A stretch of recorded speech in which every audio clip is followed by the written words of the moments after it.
A short video from each of the campaign teams as well before you meet the candidates. So without further ado, let's watch Jeremy Hunt's little video. The most striking quality about Jeremy Hunt was his unwavering commitment to get results. I think perhaps part of that is to do with his background in business. No matter what the obstacles were, he was prepared to push through them. He wanted to get results. I've seen him deliver on the things that matter most to the British people. He has credibility from all sides. I trust him on Brexit. I've known Jeremy for 40 years, and about 25 of those years we worked together, setting up various businesses. Those early days were absolutely about his determination and grit. He would never give up.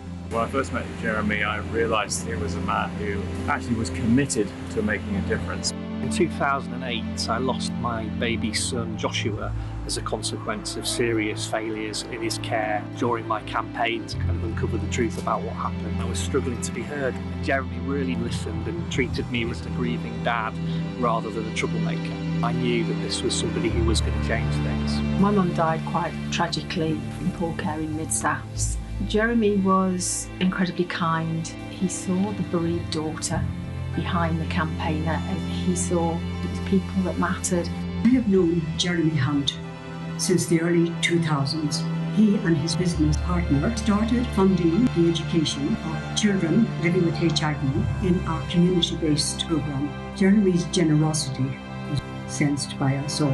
That desire to make a difference really drives him. It's never been about him. It's always been about what he can do to help others. The work he's done will save the lives of countless babies, and other families will not have to go through the kind of pain that we did. People often underestimate Jeremy because he comes across as being such a polite and generous and nice person, and he is. But I remember hearing him warning the EU not to mistake British politeness for British weakness, and I thought that just about sums him up. I was pessimistic about the London Olympics. I thought, we could mess this up. I remember talking to Jeremy in the build-up. He said, no, we're a great country. We can do this if we have the right mindset. The delivery was outstanding. It also had this element of fun. I know that Jeremy was very involved in getting that balance right. He believes in Britain as a force for good in the world. He's shown strong values at the FCO and consistently good judgment. Negotiating, toughing it out when things get really difficult, keeping going, having a vision. Those are the skills that we need in a Prime Minister. He's a unifier. He's somebody who can reach out to different groups of people. My dad always taught me that politics should be about making a difference in ordinary people's lives. And Jeremy made a huge difference to our lives. He gave us hope, and that for me was the main thing, that he gave us hope in some very, very dark days.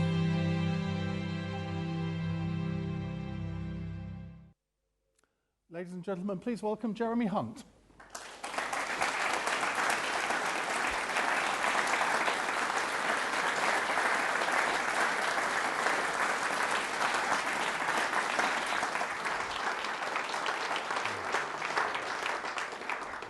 Thank you very much, Ian, who has been coming round the country with me and Boris and always looking very attentive at those videos, even though he's seen them 100 times. It's a huge pleasure to be, I'm going to stand in front actually, it's a huge pleasure to be here this morning. Last night, after a very busy day campaigning, I settled down to the penultimate episode of the last series of Game of Thrones. And this was, of course, nothing to do with wanting to relax, it was preparation for today. Because, of course, you can be very proud of Game of Thrones being filmed here. And in fact, I was Culture Secretary in 2012 when we negotiated that TV tax credit with the Chancellor, which bought the Game of Thrones series here, £150 million of investment. I'm slightly less proud of all the blood and gore and guts that you see in that programme, but I'm proud to be here for another reason, which is that as Foreign Secretary, I go all over the world. And whether it is Yemen or Burma or Israel-Palestine, people look at the peace process here as a shining inspiration of what is possible. And I know back home people worry about the fragility of it, but I want you to know how proud I am and how proud the world is as to what was achieved here. that very, very significant moment in our country's history. And I'm standing here because I want to change our country for the better.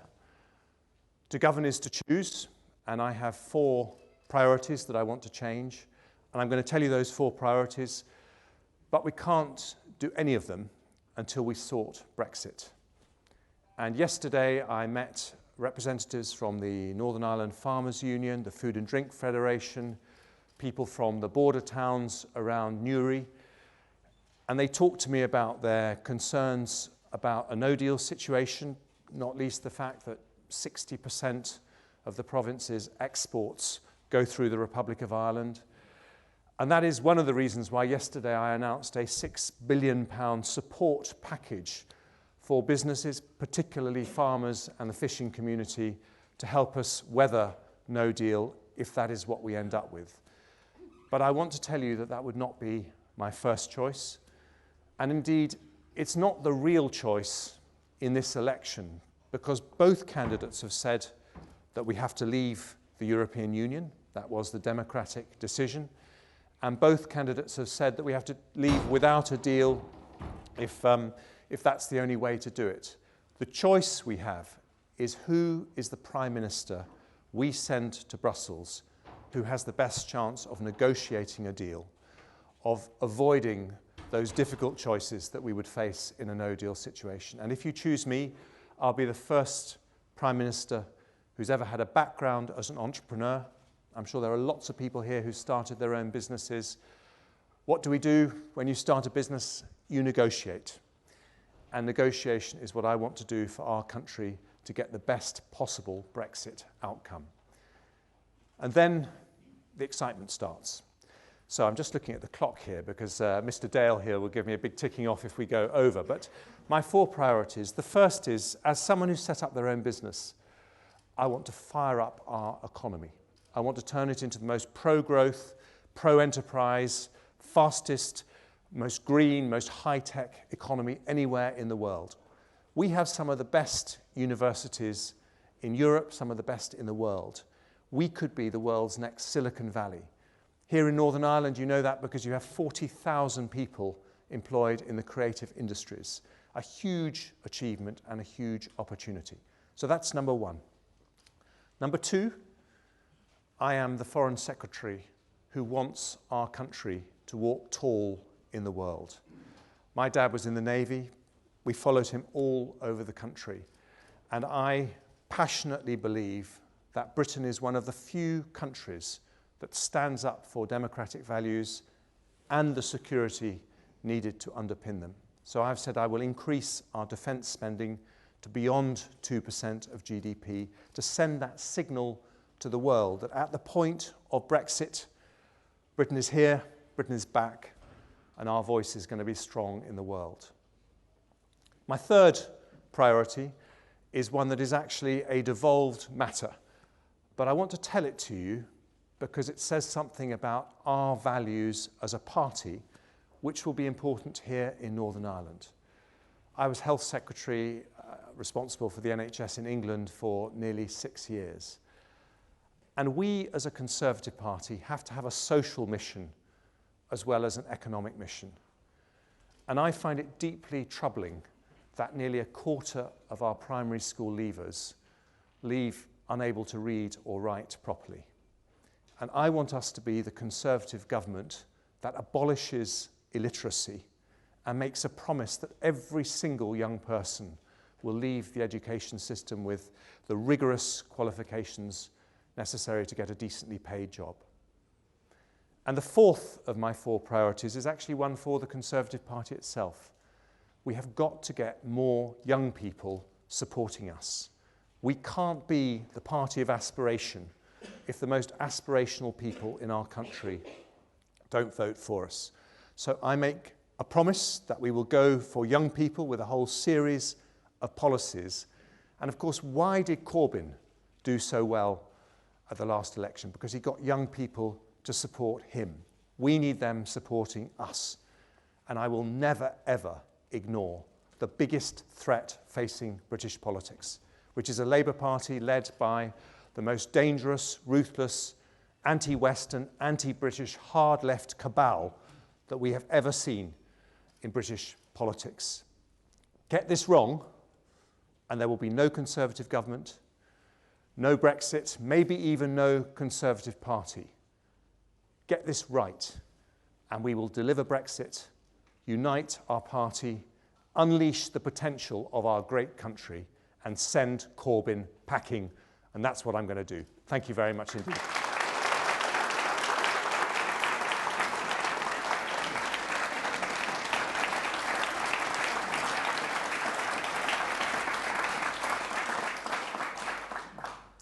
On my way here from the airport, I asked my taxi driver, what would he ask the both of you if he had the chance?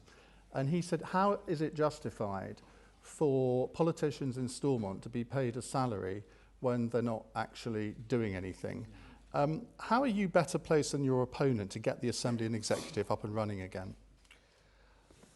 Well, you're about to hear from Boris, so you can ask him that question, but how would I do it?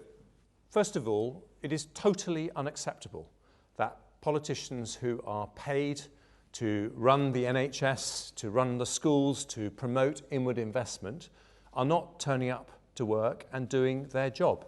And we have to be absolutely clear. This is a big abdication of responsibility, and they need to get back to delivering what was a fundamental tenet of the Belfast Good Friday Agreement, which is that devolved assembly. What would I do as Prime Minister? Well, I think the lesson of that historic achievement back in 1998 is that the only way to do this is with the personal involvement of the Prime Minister. And I think we need to have a Prime Minister who is prepared to put in the time to really make this happen. And I think Theresa May has been very committed to Northern Ireland and to the Union, but I give you this commitment that I too, as Prime Minister, will put in the time personally to get that assembly back up and running. I think both sides need to understand that personal commitment from number 10. Why do you think it hasn't happened so far? I mean, in terms of getting it back up and running. The talks now, I think I'm right in saying that these latest talks have been going on for 10 weeks. Not sure there's a huge sign of any progress. Well, I think the fact that the talks are happening after the tragic murder of Lyra McKee is a step forward from where we were. There are, of course, the things that trigger these walkouts, but in the end, it's about building up trust between the sides. Now, we have an opportunity. We have two sides that are talking, and I would do everything in my power to get those talks to come to fruition. Backstop. Thank you. What a delight. Do you recognise that the backstop in its current form doesn't have the support or consent of most unions and therefore breaches one of the fundamental tenets of the Good Friday Agreement? What would you do about that? Well, I do recognise that we are never going to have a deal to leave the EU with the backstop. And so it has to change or it has to go. And the fundamental issue with the backstop is not the principle that we shouldn't have border infrastructure on the island of Ireland. I think that's accepted by all sides in the Conservative Party, by the DUP, by everyone who's been involved in this debate. The principle is the backstop which traps us into following EU customs tariffs until the EU give us permission to leave the customs union. And for a Brexit vote that was about bringing back sovereignty to Parliament, that is not acceptable. I was one of the people who argued against accepting that backstop in Cabinet, but I think it's important that a Prime Minister has a loyal Foreign Secretary, so I kept those discussions private. But that has to change, and we have to find a different solution. And I think it will be a technology-led solution, what the Germans call an invisible border. We are rapidly understanding the potential of technology now, and I think the work done by Greg Hans and Nicky Morgan in the Alternative Arrangements Commission is the basis of the solution. But the EU keep telling us that the technology isn't there. They do, and I think one of the reasons they tell us that is because, frankly, it would be easier for them and better for them if we stayed inside the customs union. So we have to negotiate a way to resolve any difference of opinion, some arbitration mechanism that would resolve how you solve a situation where there's a disagreement about what technology can do. But both sides agree that if technology can do this, it's the way forward. I believe it is, and I don't actually think it needs new technology. I think we can do it with the technology we have. There used to be a phrase that many Conservatives uttered some years ago, saying the Conservative Party should not out-Farage Farage. Now, yesterday, you made a speech where you've been accused of trying to out-Boris Boris. You've become very, very Brexity all of a sudden. Some people are saying that's another flip-flop. Not at all. And the position that I outlined yesterday is the position that I've been arguing for in the Cabinet as Foreign Secretary for the last year. I've always thought we need to go further and faster on no-deal preparations. And that there is a difference between Boris and my position. I don't think it's as big as people maintain, but basically I've said if we get a deal and it needs a few more days to get through Parliament at the end of October, I wouldn't rip that up, because I think it would be much better for everyone, but particularly in Northern Ireland, to have a deal. And he has taken an absolutist position on that date. But both of us have said that if there is no prospect of a deal, then we will leave without a deal. And I would do that because, when I go around the world and people tell me what it is they like about Britain, it is that we are one of the oldest, most robust, most established democracies in the world. And what does that mean? We're a country where people like me do what people like you tell us to do. And that's why we're not just going to do Brexit, but we're going to make it a terrific success. But you've accused Boris Johnson of imposing a fake date of October the 31st. But yesterday you imposed one of your own, the 30th of September, saying if there was no prospect of a deal by then we would leave under no deal. What's the difference between imposing these two deadlines? Well, the reason I say it's a fake debate about the 31st of October is because both of us have got the challenge that Parliament is trying to take no deal off the table. And it doesn't matter who's Prime Minister, if Parliament takes that option off the table, then it's off the table. But why did I talk about the end of September? Because I want to give the EU a reasonable amount of time to consider new proposals made by the new British Prime Minister. When they have done that, the Prime Minister needs to make a judgment as to whether there's a deal there that can get through Parliament. I don't think it'll be just the Prime Minister making that judgment. I think we'll all know. I mean, the EU seem to come back pretty quickly if they're not prepared to countenance a negotiation. I believe they will, but if they don't, then there's got to be a moment when we say, okay, the talking's over, heads down, we're going to prepare for no deal. And that's why the package I announced yesterday included, I think, the biggest package of business tax cuts that we've ever had in our country's history, designed to help businesses like the small business that I set up weather the storms that you would get with no deal, so that we can get through to the other side. Do you think abortion and same-sex marriage should be legalised in Northern Ireland? And if the Assembly didn't vote it through, should the UK Parliament do it on equality and human rights grounds? Well, these are deeply personal issues. If I was Northern Irish, I would want the law changed in both those areas. This is a devolved matter, and I think the best way to resolve this is to get the Assembly back up and running and to establish a consensus in the province so that we can go forward on these very difficult issues. Sarah Canning, Lyra McKee's partner, has said that the biggest tribute that could be paid to her is for the UK Parliament to intervene and introduce same-sex marriage in Northern Ireland. What's your response to that? Well, I sincerely hope the law does change, but when you change the law on an issue like this, you do need an element of social consent, and I would like to see the Assembly have a look at that issue in detail first before any decision was taken along those lines. All I will say is that opinions change, and we see opinions change very dramatically in England since that law changed, to widespread acceptance of this as being the right way to go. So I hope it happens, but I think it's something where we need to take the population with us. Do you think it's about time the Conservative Party organised properly in Northern Ireland? Well, I want Conservatives to be standing up for our values everywhere. And I want to salute the people in this room because it is tough for all of you. And to be a Conservative in a part of the country where we don't have any MPs at all shows particular commitment to our cause. So I will back you as Prime Minister.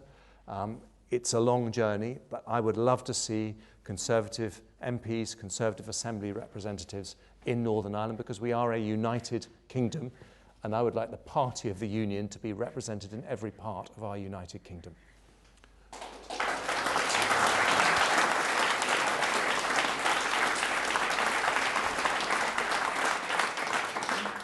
Here's the final lighter question from me, which I know you always look forward to. You mentioned Game of Thrones a minute ago. Which Game of Thrones character do you most identify with? Well, God, I'm not going to say something cliche like Jon Snow, but what I'm going to just tell you is that the best story I heard about Jon Snow was that about Kit Harington, who's the character who plays, for those who don't watch Game of Thrones, the hero, is that he was apparently stopped for speeding in the province. And the police officer said to him, now there's two things that I can do. Either I can give you a speeding ticket, or you can tell me if you come back to life in the next episode of Game of Thrones. I thought it was a great story. So you're getting out of actually giving an answer by that anecdote. Oh, go on then. Jon Snow. Right, time for questions from the audience. Who would like to ask the first one? First one here, second one there. Just wait for the microphone. Jeremy, you concluded your speech there by stressing your commitment to the Northern Ireland Conservatives, but yesterday you did mention in a speech that, I'll quote here, a new political negotiating team will be convened with members of the ERG, the DUP, members of the One Nation Group, Welsh and Scottish Conservatives. Now I think it's quite noticeable that we are conspicuous by our absence, yet the DUP are not negotiating group. Perhaps you could elaborate on that. Of course. There's a very simple reason for that. That negotiating team that I'm assembling is the negotiating team that we need to get a majority in the House of Commons in order to get a Brexit deal through. One of the reasons why, unfortunately, the negotiations stopped with Theresa May was because the EU stopped believing that the British government could deliver the British Parliament. And so they said, why should we make any concessions if it's not going to make any difference in Parliament? So we need to persuade the EU that we have a coalition that can get a majority through Parliament. And we do depend on that partnership with the DUP, but also with the Brexit purists in the Conservative Party, the ERG, and also I've included Scottish and Welsh Conservatives in that list because I want their concerns to be properly addressed. But it's simply about getting the parliamentary arithmetic. Will you look at renewing the deal with the DUP? We need to renew that deal with the DUP because we need a majority in Parliament. I would infinitely prefer us to have Conservative MPs in Northern Ireland so that we didn't need to depend on another political party for that majority. But you know, to govern is to accept the world as it is and then to campaign to make it better, and that's what I hope we can do. It cost the taxpayer £1 billion last time. There's still 3 years to go in this Parliament. Are we going to see a similar sum? We have that agreement with the DUP. We paid the money, and I would like them to do their bit and help us get a Brexit deal through. Let me leave it at that. Right, gentleman there. Paul McGarity, member. Followed by Paul McGarity, a member hi. of the North Down Conservative Association. Oh, sorry. Will you be able to pledge, Mr. Hunt, that there will never be a separate Northern Ireland only referendum on the issue of the backstop, and that in relation to Brexit, that Northern Ireland will be treated in exactly the same way as all the other parts of the United Kingdom? Yes, and you know, let me be clear. I think that is the heart of the difficulties that we've had with the current deal is a fear that the backstop, which the Northern Ireland business community on the whole welcomes, but unionists in Northern Ireland feel concerned by because they worry that it would either risk different regulatory environment for Northern Ireland to the rest of the UK, which would be a barrier for the Union, or it could mean the whole of the UK had to follow EU regulations which could weaken the commitment to the Union in the rest of the UK. So for that reason, we have to change the backstop. I think it's very important to remember that Northern Irish trade with GB is more than Northern Irish trade with the Republic of Ireland, the EU and the rest of the world put together. So we can never have any barriers to trade between Northern Ireland and Great Britain. Right, gentleman at the back, followed by lady in the middle there. Hello, good morning. Can you tell us, Jeremy, you did say 100% commitment to Conservatives in Northern Ireland, and we have had consecutive PMs, party chairs and Secretary of States doing the same. Can you specify what support and how you would help Conservatives in Northern Ireland? Well, I happen to believe that the Union is something that we have taken for granted for too long. And when I think about the Scottish independence referendum in 2014, I believe we were complacent in the run-up to that referendum, and we had a nasty scare during that campaign when it looked like it was getting very close, but I think we've been complacent after it. And I think it's absolutely essential that the Prime Minister of the United Kingdom puts a lot of time and thought into nourishing the bonds of our union. And some of that is through symbolic things like coming here frequently and supporting the Northern Irish Conservative Party, which I'm absolutely committed to do.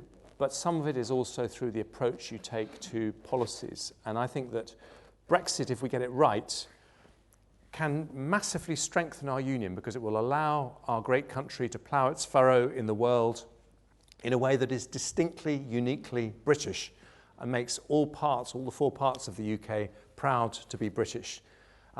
But we've got to get there, and we've got to get there with a deal that makes that possible, and that is my commitment. That is the deal I'll negotiate. Would you ask your party chairman, though, to actually create a better infrastructure for the Conservative Party here? I suspect that was more what the gentleman was really implying, in that I think certainly friends of mine in Northern Ireland say that the Northern Ireland Conservative Party feels completely cut off from the main Conservative Party and doesn't get that level of support. Well, I'll be very open to doing that. If you tell me what you think needs to happen, that's something I would certainly happily consider. Right, lady in the middle there, followed by the gentleman over here. Northern Ireland benefits greatly from EU funding, especially the voluntary sector.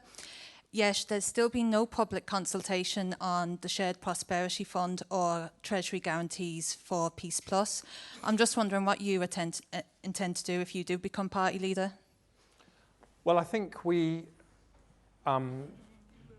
absolutely have to maintain our commitment to all four parts of the UK. Obviously, when we're not making contributions to the EU, we will be saving around £9 billion a year, and we will be able to make up for some of the shortfalls from parts of the UK that have received funding. And I'd want to do that in a way that was fair. But the more important point that I want to make to you as a fellow Conservative is that we need to demonstrate to the whole country that we are not just the party of London and the South East, which are our heartlands, because we can never win a general election unless people see a real commitment to the whole of the UK. Of course, that includes Northern Ireland. The package that I announced yesterday of no-deal support would have a particular focus on Northern Ireland because this is one of the parts of the country that we're most affected by no deal. But that approach has to follow all our infrastructure investments, all our support for university research, and it has to be part of everything we do. Gentleman over there, lady here. Hi, Mr. Hunt. I very much like what you said about getting young people more involved with our party, because I think we should be the party of the young. As a student from Northern Ireland who studies in Hull, there's this particular issue I'd like to ask you about, and as Health Secretary, for previous Health Secretary, I think you might have an interesting insight to it. What do you think about the possibility of being able to allow students to register at more than one GP? So as someone like me who is now home for 3 months could go to a GP if I need to while I'm at home? Well, that is impressively detailed and specific question, and I've got the answer to it, but I'm not sure it's going to be quite enough to get all young people to vote Conservative. But the answer to that question is, of course, we need people to be able to use GPs anywhere they go in the country, and that includes to different parts of the UK. And the way to solve that is something that I championed as Health Secretary, which is to have an electronic health record, which means that it's just incredibly easy for a GP anywhere you go to log into your details, and with your permission, of course, and then you can get the treatment you need wherever you go. And so that's how I would do that. But in terms of how I attract young people more generally, if I could just mention, I think there are some specific things in an English context that really bother young people, like the interest rate on tuition fees, the difficulty of getting onto the housing ladder, which I'm sure is an issue here, but it's a devolved matter. But I think there are also what you might call values issues, things where young people just need to know that we're on the same side and we get where they're coming from. And probably the biggest of those is climate change. We have done an enormous amount over the last 9 years. In fact, we've done more than any other major economy. If you look at our growth since 1990, our GDP is 70% higher and our carbon emissions 40% lower. And there's nowhere else that comes near that in terms of big economies. But the truth is, it's not enough. And we need to be able to answer the enough question for young people, because they look at people like me and they say, you know, we're going to be around in 50 years' time, and even with the aging population, you may not be. And so we want to know the planet's going to be safe. No helicopter landed after a climate change answer, which is unusual. In Carlisle, when Boris was answering a climate change emergency question, a helicopter landed, and it turned out to be Jeremy's. Right, lady there, and then the gentleman there.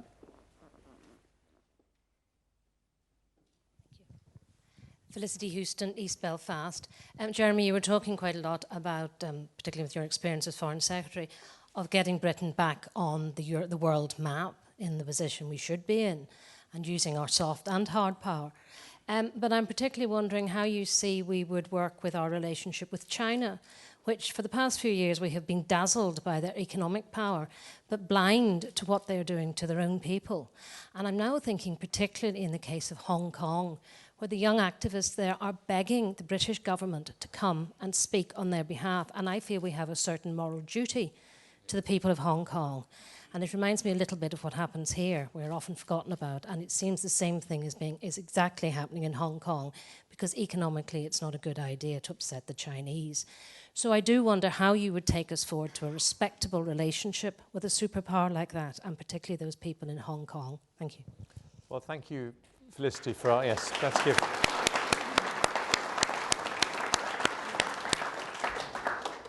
Thank you, Felicity, for asking that question. And I was asked this last night on Sky News, actually, and I said that I'm someone who's never had to fight for my freedom. My dad was in the Navy, and thanks to the service of his generation, we won the Cold War. So they knew what it was like to put their lives on the line for the values that we believe in. China is a very, very important country. We can't stop its growth, and we shouldn't want to, because they're lifting a lot of people out of poverty, and it's a huge success story. And of course we want to benefit from trading opportunities with China, and we wish them well. But we can never compromise on our values. And the first time I met the Chinese Foreign Minister last August, Hong Kong was one of the issues that I raised with him. And I'm afraid since then things have got worse, and I gave a statement to the media this morning in which I said that none of us support the violence that we saw on TV last night. But we do understand the reason for people's anger and the reason for people's fears that their basic freedoms are going to be taken away. And so the way to address this issue is not by repression or any heavy-handed tactics by the Hong Kong government, but to understand the root causes of those concerns, including that extradition bill, which quite understandably people feel could mean that if they speak their mind politically, which of course is one of the great freedoms they have in Hong Kong, they could get shipped off to China and get sent to prison. So, you know, we do want calm there, but we want the government of Hong Kong and the government of China to understand that what makes Hong Kong special are the freedoms of its people. But what can we as a country actually do? I mean, we are the 5th largest economy in the world. You just paid tribute to China, saying it was a tremendous success story, which in economic terms it may be, but certainly not in human rights terms. But what can we do apart from, I mean, you tweeted the other day saying our support for Hong Kong is unwavering. You put it in capitals, which is significant on Twitter. But in practical terms, what can the UK government do? Well, Hong Kong is part of China. And, you know, we have to accept that. But the freedoms in Hong Kong are enshrined in a joint declaration signed by Margaret Thatcher and Deng Xiaoping in 1984, and that is an internationally binding legal agreement between our two countries. And what I said then, and what I said again this morning, is that we expect that legally binding agreement to be honoured, and if it isn't, there will be serious consequences. Which would be? Well, I think, you know, you have to allow me some latitude as Foreign Secretary to make a decision on that when the appropriate time comes. But I want to be absolutely clear to answer Felicity's question that our values are not negotiable and that we expect all countries to honour their legal agreements with the United Kingdom. Right, gentleman there, followed by gentleman at the back there. Good morning, Erwin Armstrong. 2 questions. One is very simple. Will the Northern Ireland Secretary of State remain a full member of your cabinet? And the second question is, you have laid very heavy emphasis on how good you are in negotiations and what you can do. Can you negotiate a deal that will allow Northern Ireland to trade with the EU and the UK and to take part in any future UK trade deals at the same time? The answer to both of those is yes, but to the second one, whilst we are going to need to negotiate the deal that you're talking about, I don't want to pretend this is going to be easy. It is going to be very challenging, but nor is it impossible. And I think if we take the right approach to this, the right deal is there for us. And why do I say that? Because when I talk to other European leaders, they want to solve this problem as well. They say that this is a problem for Europe as well as a problem for the UK. They don't want a no-deal Brexit. And so I think if we take the right approach, if we send them a Prime Minister that they're willing to talk to, they will give us a hearing. And I think there's a chance of a deal. I think there's a deal to be done. But I don't want to pretend that it's not going to be bumpy getting there. Right, gentleman there.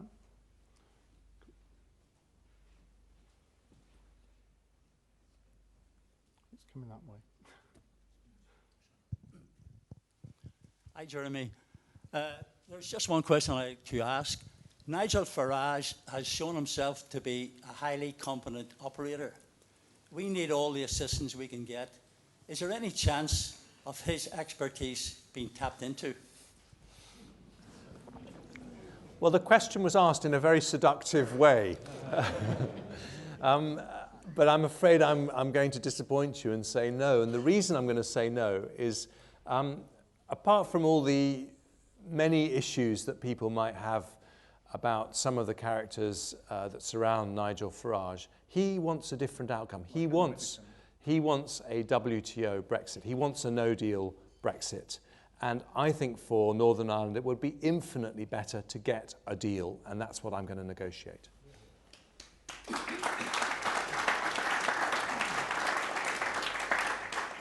Who are these shady characters surrounding Nigel Farage? Well, we don't need to go into that now.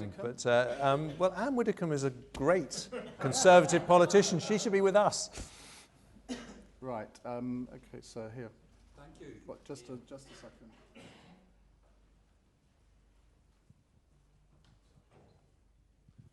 Thank you. James O'Fee, North Down. Jeremy, I was very pleased that you, as Foreign Secretary, initiated a review of the persecution of Christians throughout the world. And also, I saw on Sunday that Prince Charles has identified himself very much as this cause. What more can we do to help these suffering brothers and sisters, particularly in the Middle East at the moment, where they are being eliminated in many areas of the lands where they grew up? James, thank you for asking that question. I think we've had a bit of a blind spot in British foreign policy. We champion freedom of religion all over the world. I think of the Rohingya Muslims in Burma, for example, who suffered the most terrible persecution.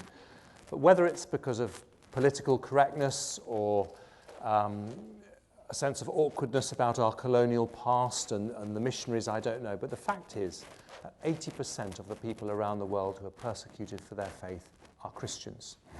And they aren't wealthy Westerners. They're often very poor people. And you mentioned the Middle East. The population in the Middle East used to be 20% Christian. Now it's just 5%.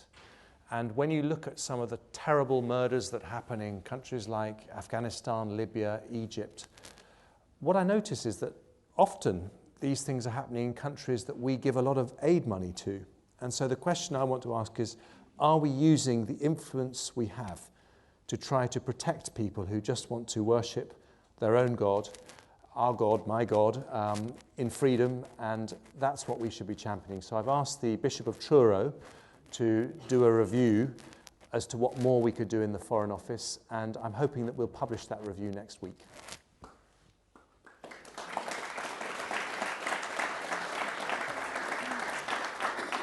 Well, that question brings an end to our time with Jeremy Hunt, ladies and gentlemen.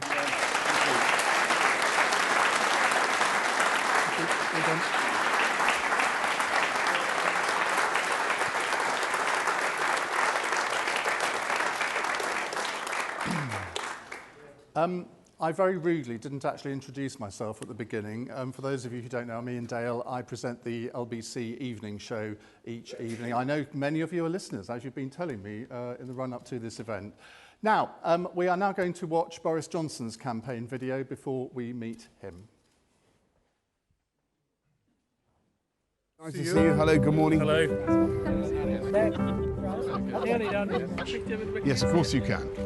If I get in, we'll come out deal or no deal on October the 31st. Good man. We'll do that. Thank you very much. And would that make you come back and vote Conservative again? Yes. That's the spirit. Yes. But we've got to have the courage to tell the people of this country that we can do it if we really want to. And that's the only way, actually. And you're the only person that can do that. A lot of teachers are telling me that they feel that the funding per pupil isn't high enough. We need more police out there, but sometimes I think we need... And stop and search? Yes. Totally with you. I'm scared. My daughter used to live in the road. Yeah. University. Safe big city it was when I used to run it. I can tell you we got crime down by 20%, we got the murder rate down. But I also think we need to be supporting the wealth creators in the business sector, because otherwise you're not going to have the dosh to invest. Right. Cut some taxes and you'll get more money in. Would you normally think of yourself as a Conservative voter, would you say? No. No? Ever? Can I ask you a terrible question? Would you consider voting for me? Yes. If there is one lesson from that referendum of 2016, it is that too many people feel left behind, that they're not able to take part fully in the opportunities and success of our country. That's why now is the time to unite our society and unite our country, to build the infrastructure, to invest in education, to improve our environment, and to support our fantastic NHS, to lift everyone in our country, and of course also to make sure that we support our wealth creators and the businesses that make that investment possible. Now is the time for us to believe in ourselves and what we can do.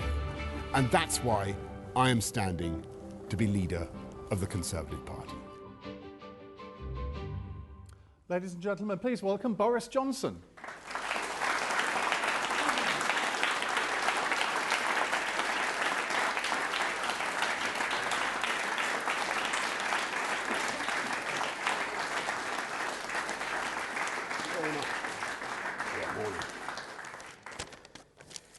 Good afternoon, everybody. Good afternoon. Thank you very much for coming. It's fantastic to see so many here.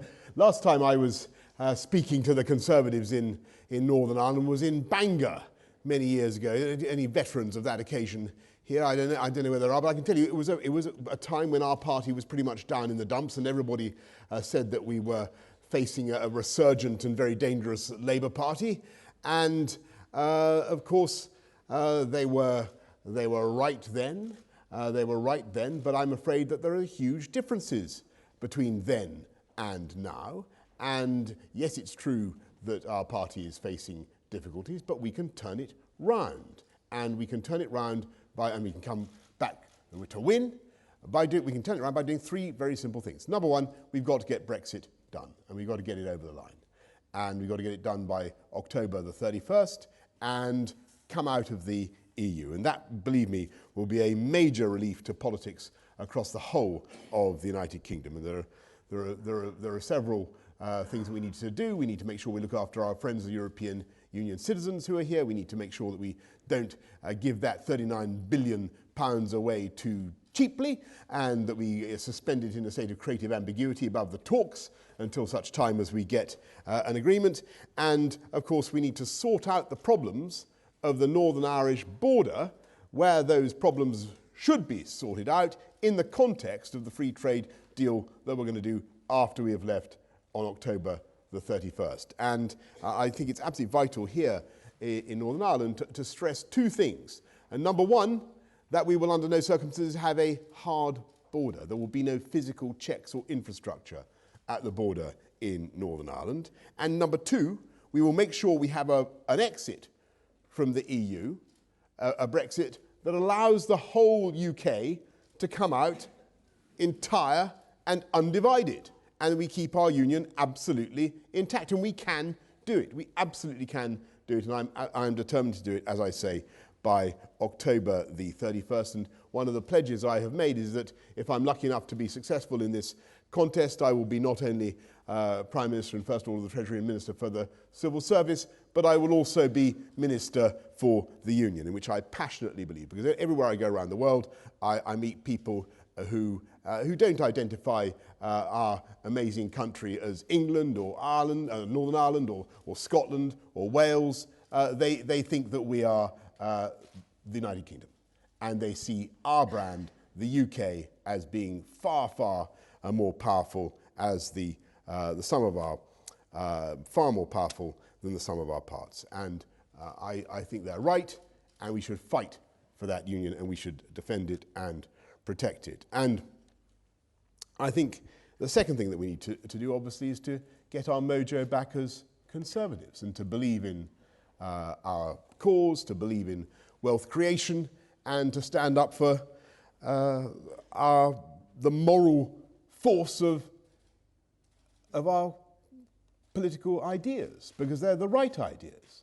And I think if we support the wealth creators and the entrepreneurs and the business community, then we'll have the tax that we need to pay for fantastic public services and a great education infrastructure and all the rest of it. And I think people understand that, and they can understand the fundamental balance and symmetry at the heart of our Conservative agenda. And I think if we get our mojo back and we believe in ourselves again as a Conservative party, then of course I think that we will be able to take the fight to the enemy and to our opponents. And there are two parties at the moment that are prospering mightily from in the whole of the UK from our failure to get Brexit over the line. They're of course the Brexit Party and the Liberal Democrats. And once we've done that, we'll prick those two puffballs, as it were, and lots of voters who are currently with them will come back to our party, and that will put us in a much better position to do what I think we really all want to do, and that is to get ready to defeat Jeremy Corbyn and the Labour Party. And it's utterly vital that we do that, because you all understand, I think the economic disaster that Jeremy Corbyn and the Labour Party would present for our country. I mean, the guy is, he backs Hamas and Hezbollah, and he seemed to side with the mullahs of Tehran the other day rather than with our allies in the United States when it came to the dispute over what was happening in the Persian Gulf. Quite incredible. When the Skripal poisonings took place in Salisbury, he seemed to be wanting to give Moscow the benefit of the doubt. I don't know if you remember that. And it's even worse than that. This is a guy who would, as I think everybody in this room understands, who would favour a united Ireland and who would break up our union, and worse than that, who has in the past been quite shameless in his support of the agenda of the IRA, and who has, John McDonnell has actually condoned the armed struggle, as he calls it, of the IRA and the bombs and bullets of the terrorists. And I think for that reason alone, he should be kept away from number 10, to say nothing of the economic disaster he would cause. And this is a guy who would put up taxes on just about everything from income to pensions to corporation tax, financial transaction tax, inheritance tax, even a garden tax he would impose on this country, to pay for a deranged plan of renationalisation costing £300 billion. He would be a political, moral catastrophe. He would be an economic catastrophe for our country. He would break up our precious union, and we cannot let him anywhere near number 10. And in fending him off, as I believe that we can, if we get Brexit done, if we re-energise our party, as I'm sure that we can, I believe I'm the best guy to be unleashed on that project, because I would just remind you that the last time I faced an emanation of the London Labour left, I came from behind to defeat him, a considerably wilier and more devious customer, by the way, than Jeremy Corbyn. I defeated him when our party was 17 points behind Labour in the polls in London. We did it then, we can do it again, and with your help and support, we will. Thank you all very much for your kind attention this morning.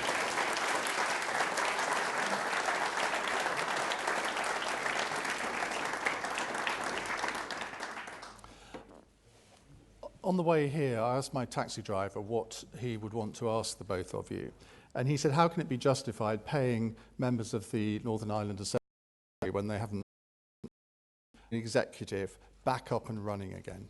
Well, I think they need to get back round the table as fast as possible. They need to be sorting this thing out, and I good reason for that. I speak as a former leader of a city government in London, and you need when you have local business, when you have local communities that require proper representation, you need somebody to stick up for their economic interests and to champion them and to move that society forward. And it can't. The current drift is not right for Northern Ireland, and I would urge all sides, get on with it, restore Stormont, and get it over the line. What do you put that drift down to? Well, I think that there are various difficulties that there are some sensitive issues on either side, and we all know roughly what they are, and we all know that they need to be addressed with common sense and with tact and with sensitivity, but there is scope for compromise to get it done. But it's taken 2 years. What can you bring to it to really galvanise it? Well, I think that they have I will do whatever I can personally to energise and direct the talks and to try to bring people together. But I think that what everybody needs to do is to recognise that it's the citizens and the voters of Northern Ireland who are losing out as a result of this failure to get together, and I hope they'll get on with it.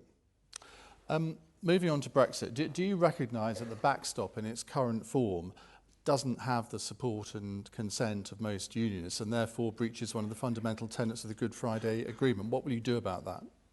Well, I think that as I've said many times, the backstop presents a Prime Minister of the UK with an absolutely unacceptable choice between abandoning our ability to govern ourselves in the sense that we would, the UK would have to submit to EU law on tariffs and EU law on regulations with no say on those rules, or alternatively, to give up control of the government of Northern Ireland. And that is clearly unacceptable. And that's a choice that I totally reject. As I've said before, if the union comes first, of course, but I believe that we should not be faced with that choice. And the solution must be for the whole UK to come out in its entirety from the EU and to find the solutions that are needed for frictionless trade across the border in the context of the free trade deal. And we can. And Michel Barnier and others have said that those solutions are there. And indeed, they have said that they wouldn't impose a hard border themselves. And they're quite right. I think it'd be lunacy to do so. It is in the withdrawal agreement. They say they're not going to reopen the withdrawal agreement or make any changes to the backstop. How can you persuade them to do that? Well, I think that the withdrawal agreement as it currently stands is a dead letter. And, as I said, there are useful bits in it. The provisions on citizens can be taken out, they can be disaggregated, and they can be used. We should be passing those through the House of Commons anyway, in a supererogatory way. But the money, as I say, is quite a lot. But the question of the backstop, and don't forget, the reason why we have it is that it was basically devised with the support, if not the instigation, of the British side, partly because there are many who conceive that the relationship that they wanted with the EU was one where we stayed in the customs union and in full regulatory alignment, even though that made a nonsense of Brexit. And so what the backstop really represents is, I'm afraid, the incoherence at the heart of the strategy that we've been pursuing over the last few years. We've been wanting to come out of the EU, supposedly, whilst actually being prepared to stay in the customs union and in full regulatory alignment, when that is tantamount to coming out of the EU but being run by the EU. And so what I think people in this country want is to come out as a whole UK, solve the issues of the backstop in the context of the FTA, and use the opportunities that Brexit brings us to do things differently, where that is necessary and where that is exciting for business and industry. Well, that's what we should be doing. What would you say about the idea that maybe a temporary solution would be to have a snap referendum in Northern Ireland on a temporary membership of a customs union in order to get the EU... referendum?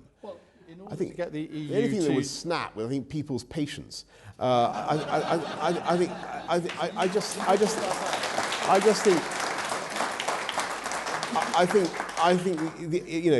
really can't. We had a referendum.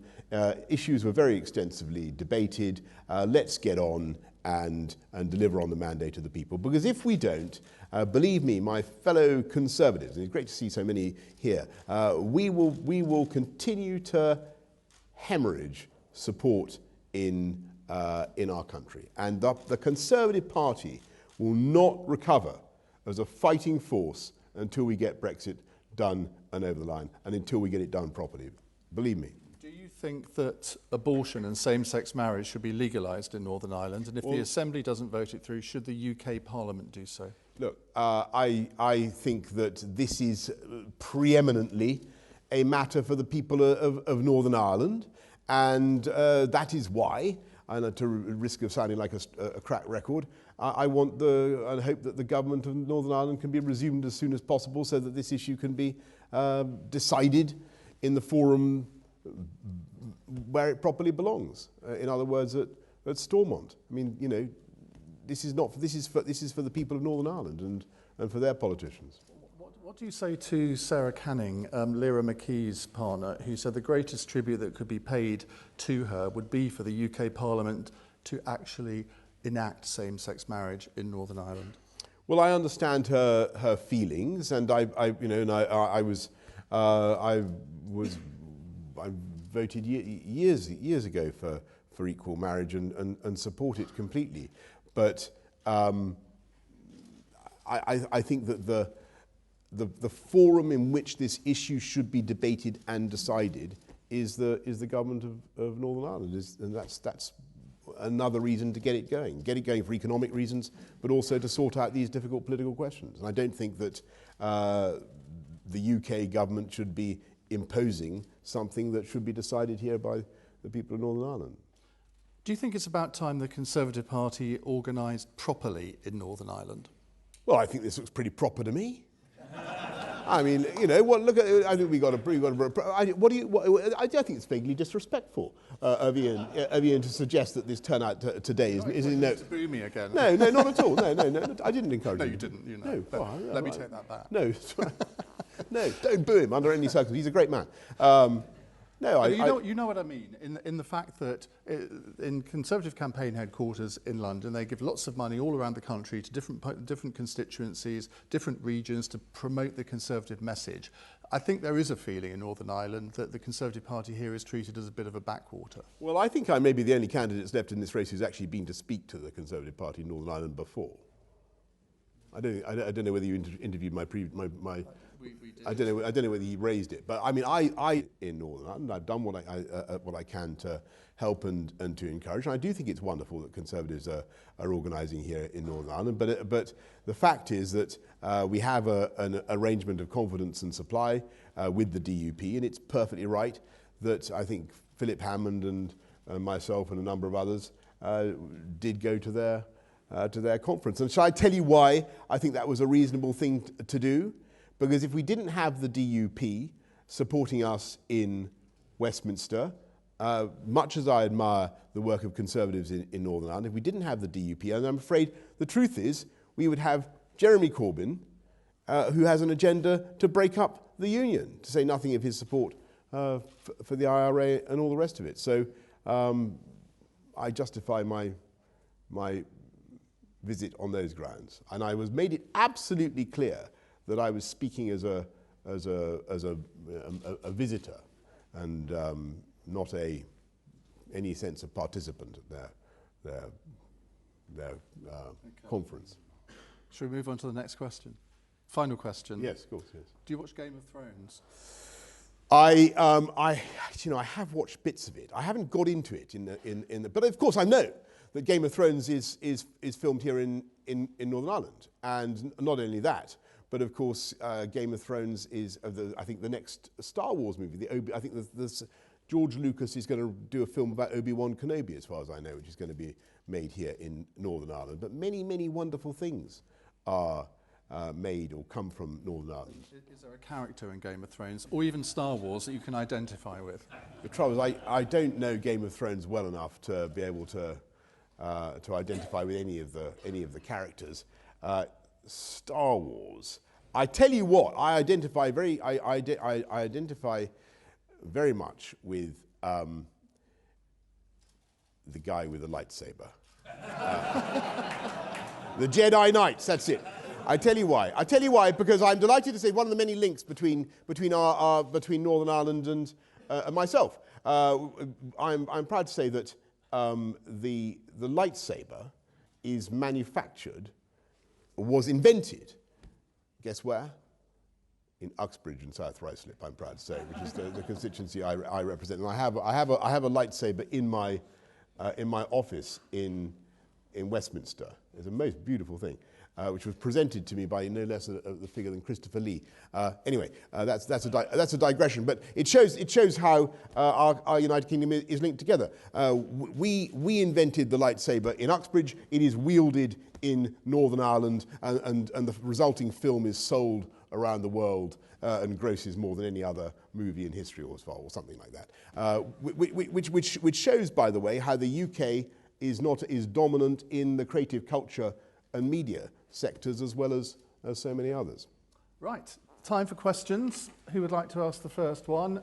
Gentleman at the back there, then gentleman there. Johnny Andrew, Strangford Association. In view of the Northern Ireland office not being ready for Brexit, how do you propose to ensure that they're ready? And can I also ask how you propose to create a more positive Brexit in Northern Ireland as we've been faced with really almost a pro-soft Brexit here. In terms of the fixed link, how do you rank the fixed link in terms of your infrastructure projects? Thank you. I think we should be very positive about Brexit, and we should not be terrified of a no-deal Brexit. We should not be terrified of coming out on WTO terms. We will make sure we look after the agriculture interest. We have deficiency payments, farm gate payments, export refunds, whatever is necessary to protect farmers. We'll make sure that just-in-time supply chains are protected. And I think a lot of the negativity about a WTO Brexit has been wildly overdone. People say that there won't be any clean drinking water and the planes won't fly, and then there won't be milk solids and glucose and whey to make Mars bars. It's all, I mean, do you really believe that? It is total nonsense. I prophesy very confidently that we will have a successful Brexit. The planes will fly, there will be clean drinking water, and there will be way for the Mars bars, because where there's a will, there's a way, as I never tire of saying. And as for the fixed link, I presume by that you mean the proposal by Alan Dunlop of Liverpool University for a fixed link between Northern Ireland and Scotland. Is that what you're talking about? Well, I'm an enthusiast for that idea. I'm going to put it out there. I'm an enthusiast for that idea. I think it's a good idea. But again, that is the kind of project that should be pursued by a dynamic Northern Ireland government, championed by local people, with local consent and interest, backed by local business, and mobilised by the politicians of Northern Ireland. That's what should happen. We want to, and I'm all in favour of it, but it's got to be supported by people here in Northern Ireland. It would need national finance, surely. Yes. But so you would guarantee believe me, that? Can I just say, with infrastructure projects, finance is not the issue, or not. The issue is political will. The issue is getting the business community to see that this could be something that works for them. The issue is getting popular demand and popular consent for a great infrastructure project. And that is why you need Stormont. Okay. Gentleman there, and then there. Hello, Mr. Johnson. My name's Adam Flanagan. I've recently completed my A-levels in South Belfast. It's good to hear about you defending the union, but rather than taking a defensive approach, can you tell me specifically how you would promote and foster Northern Ireland's place in the union, especially when there's increasing apathy in the mainland towards our place in the union? Well, not anywhere near me there isn't. And believe me, I mean very sincerely what I said. When I go around the world, I see our country, the UK, loved, respected, admired, because they know that we stand for certain things. But it's not Northern Ireland or England or Scotland or Wales that stands. It's the whole UK. It's that union flag, red, white and blue, that is the great global brand. And, by the way, the biggest soft power brand across the world, with the possible exception of the United States, and I exempt them because they're, after all, a spiritual, cultural and intellectual child of the UK. And no, be careful what I say. America, the United States of America, is spiritually, culturally, intellectually descended. I think it would be a fairer way to put it from our country. But people believe in us. They believe in the UK and in our armed services, in our diplomacy, in our reputation for science, for innovation, a lot of which goes on here. And I want, as I said, I want to champion the union, to answer your question directly, by being not only Prime Minister, First Lord of the Treasury, Minister for the Civil Service, but also Minister for the Union. I would like to have there will be a special unit in number 10 to make sure that every policy is sense and stress tested for the benefits that it will bring to the union.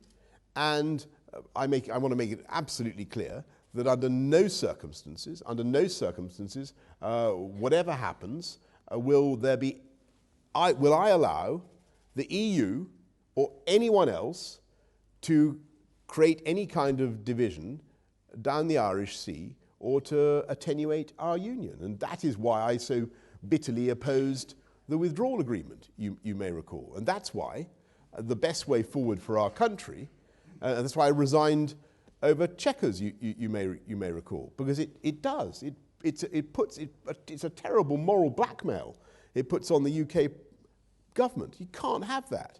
You can't have that approach. The way to protect the union is to come out of the EU whole and entire in the way that I'm recommending, solve the border issues where they belong logically in the context of the FTA that we're going to do. And I think once they recognise in Brussels that they have a different leader in the UK and a totally different approach to the negotiations, I think actually they're going to be rather relieved, because for the last 3 years they've faced a lot of indecision, a lot of confusion about what the UK really wants, and now's the time to get it right. You were in the cabinet for the first 2 years of that indecision. You held one of the senior offices of state, and yet you're almost saying, well, nothing to do with me, Gov. Well, if you remember, I spent a lot of the time trying to wrench the steering wheel back in the direction of common sense. And we had a speech at Lancaster House in the beginning of 2017 by the PM, which almost got us back on the right track. And then it was a very, very tough fight up to Chequers in the middle of 2018, when it became obvious, finally, that we were going in completely the wrong direction. And I resigned on principle and made my argument, and I think we're going to win. And and we will do an exit from the EU, which keeps our union, but allows the whole UK to take advantage of Brexit. And just one quick follow-up on what the gentleman said there. The papers, or the Telegraph reported this morning that you want to restructure government to abolish Secretary of State for Northern Ireland. Actually, it didn't say that. What the Telegraph said, that I was being urged to do that. No one took the trouble to urge me in person before telling the Telegraph that they were urging me to do it. So some of whatever urgings were taking place, they were not directed personally at me. There will be a Secretary of State for Northern Ireland. There certainly will. I hesitate to dissent from anything that the Telegraph ever says, but I wasn't aware of being urged in any such direction. Right. There was a gentleman there, and then we'll have the lady down the front. Hi, Boris. Philip Black. I'm just wondering, if you aren't out of the EU on the 31st of October, what are your plans? Are you going to have a general election, or are you going to stand down, or, what is the backup plan? But what is this defeatism? This is what they keep hearing in Brussels, and they keep thinking these guys aren't serious. The law at the moment says that the UK must come out of the EU on October the 31st unless the Prime Minister of the UK, unless the government of the UK asks for another extension. Why would we want an extension? And does it look, hands up, who wants an extension? Right, okay, there's a couple of people there at the back. Okay, all right, okay, fair enough. A couple of people want an extension. I think the overwhelming majority of our party wants to get out on October the 31st, and that is what we're going to do. And we're going to get out in the way that I've described. I think it's the most sensible approach. It will enable us to get on, do a great free trade deal, and take advantage of Brexit. And at the moment, I think any more can kicking simply plays into the hands of our opponents. And although it is true that Jeremy Corbyn is a very, very feeble leader, and there's a big difference between now and when I first came to speak to Northern Irish Conservatives, I think we were then facing Tony Blair, who was coming up, glistering-toothed, plausible, crowding all over the centre ground. But that's not the case with Corbyn. Corbyn is far left and deeply implausible in his economic policies, and in the recent council elections in May, he managed to go backwards. He's so incompetent. He lost seats. That didn't happen with Blair. But you can't guarantee that Parliament won't be successful in amending the law to stop you from leaving on October the 31st, can you? Well, of course, what I believe is that parliamentarians will want to take their responsibilities very seriously and will understand, as I say, that we are staring down the barrel. And our country faces a choice now. Our politicians face a choice. They can continue to hemorrhage trust. They can continue to be seen as willing to undermine democracy. We can lose more votes to the Brexit Party and to the Liberal Democrats, or we can take our responsibilities seriously and in a mature way and get it over the line. And I think that's what MPs are going to do. And look at the vote that happened a couple of weeks ago about whether to rule out no deal. Actually, they didn't. I think people are increasingly waking up to the fact that this is existential for the Tory party, and it's probably also existential for Labour as well. If they, you know, they will also lose huge amounts of support unless they get this done. So I've got Dominic Grieve for an hour on my radio show tonight. What should I ask him? Well, I think you should ask him whether he would. What would he really prefer? What would he really prefer? Would he prefer to come out of the EU in the way that the British people were promised on October the 31st? Would he prefer to be able to get on and do all sorts of fantastic conservative things? Wonderful one nation, progressive, modern conservative policies, investing in infrastructure, investing in education, in healthcare, and all the things that we care about, as well as championing the private sector? Or would he rather unnecessarily frustrate Brexit, cause deepening anger and disillusionment amongst the voters, and pave the way eventually for a Corbyn government? What does he want? The chance to build a new partnership with our European friends based on free trade and all the things we're going to do together, or a Corbyn government? That's the choice. Lady down there, followed by gentleman there. Lynn Anderson, East Belfast. Following on from that, I was going to ask a question about party unity. And if you became Prime Minister, what would you actually do about some of your Conservative MP colleagues who seem to have been putting personal preference above the democratic result of the referendum, and actually doing all they can, it seems to me, to undermine and sabotage trying to get Brexit through? I would love them up. I would, thank you. I don't think you were applauding my answer. You were applauding the question. I would give them as much understanding and love as I possibly could, and try to bring everybody together, because I really think this is existential, folks. We either do this or we're doomed, and we got to get this thing done. And that applies to Dominic. It applies to, you know, I was out campaigning this morning with yesterday morning with Bob Neal, who some of you may know, who takes a very different view from me, but he understands the need to get this thing over the line. So I think we need a mood of determination and unity. And I would just remind you that I before you today as the candidate with more than half the parliamentary party already behind me, and many more now signing up. So I'm very pleased by that outcome, and I have dozens of Remainers, dozens of Leavers already flocking to our standards. So I'm very confident and very excited. Okay, gentleman there, and then we'll go over there.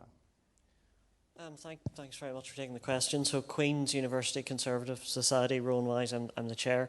I want to ask Boris, he talks a lot about the moderate progressive policies of the current Conservative government, on which I wholly agree. How does he think that fits with him going and talking to the DUP? Does that not send the right signals when the DUP want Northern Ireland to be treated differently in terms of social policy to the rest of the UK? Well, look, there's a reason I'm a conservative, and that's because I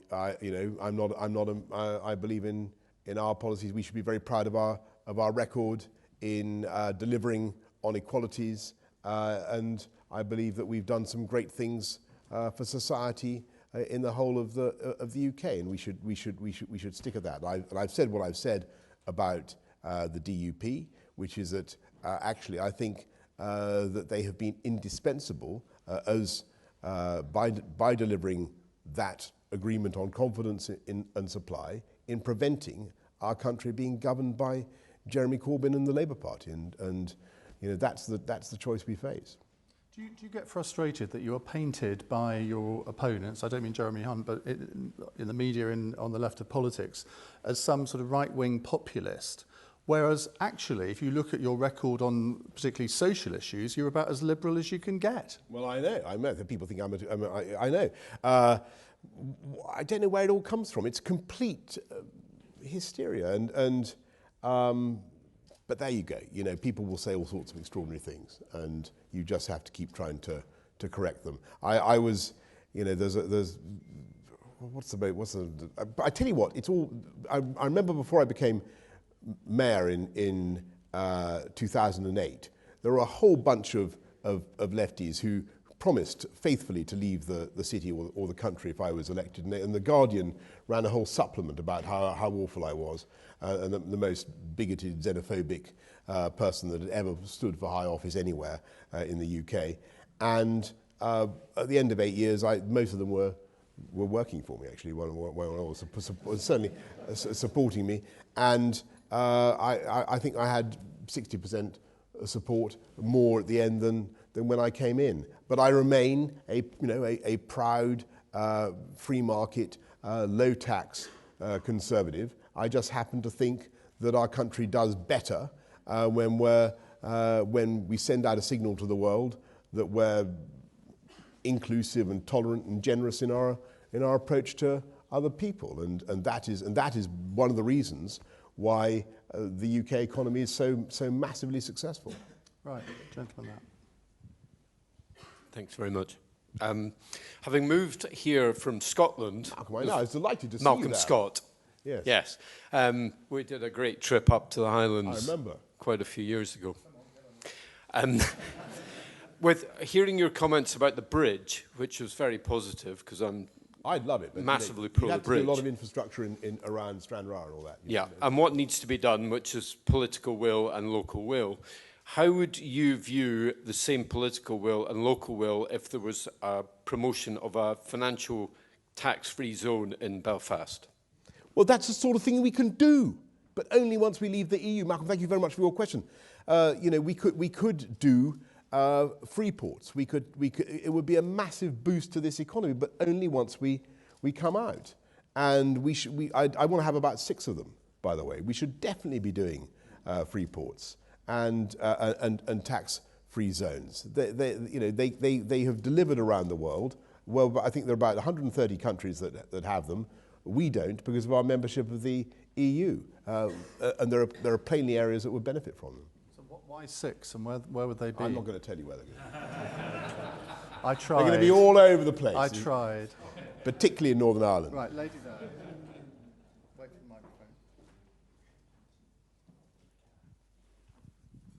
microphone. Good afternoon, Leslie McGarrity, North Down.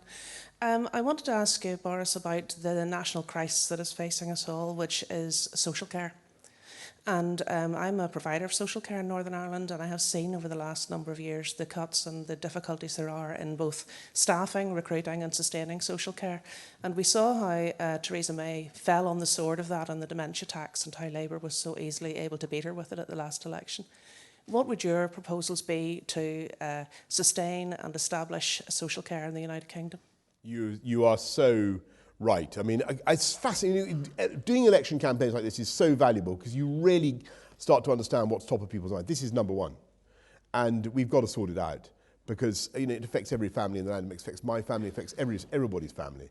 People are thinking, how on earth am I going to pay for the cost of care over what could be a huge period of time running into tens, hundreds of thousands of pounds? Where's that money coming from? And all I can say is we need to approach, and there, of course we put another 3.9 billion I think into social care as a government, but we got to recognise in the long term we need to sort it out, and there are no quick fixes or easy answers. We need to bring everybody together to try to take the politics out of it, because as you rightly pointed out, it became very difficult at the last election.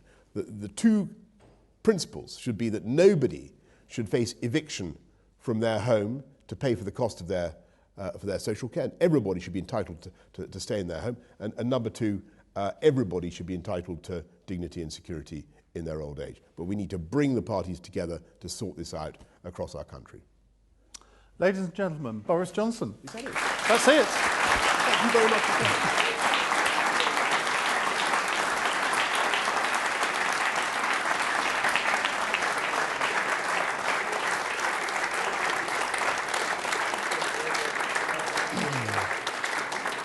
Well, ladies and gentlemen, I hope that's aided you in your decision-making process. If you haven't had enough politics today, do listen to me, 7 p.m. LBC with Dominic Grieve tonight.